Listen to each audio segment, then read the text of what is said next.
காரைக்கால் அடுத்த கோட்டுச்சேரியில் அமைந்துள்ள அருள்மிகு ஸ்ரீ யோகேஸ்வரி அம்பாள் ஆலயத்தில் ஆடி மாதம் 4வது வெள்ளிக்கிழமையை முன்னிட்டு நடைபெற்ற திருவிளக்கு பூஜையில் ஏராளமான பெண்கள் கலந்து கொண்டு சுவாமி தரிசனம் செய்தனர். புதுச்சேரி யூனியன் பிரதேசம் காரைக்கால் அடுத்த கோட்டுச்சேரியில் எம்ஜிஆர் சாலை பகுதியில் அமைந்துள்ள அருள்மிகு ஸ்ரீ யோகேஸ்வரி அம்பாள் ஆலயத்தில் ஆடி மாதம் 4வது வெள்ளிக்கிழமையை முன்னிட்டு மகாலட்சுமி பூஜை என்னும் திருவிளக்கு பூஜை நடைபெற்றது.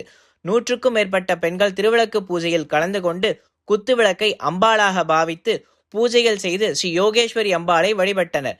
தொடர்ந்து வண்ண மலர்களால் அம்பாளுக்கு சிறப்பு அலங்காரங்கள் செய்யப்பட்டு மகா தீபாராதனையும் நடைபெற்றது.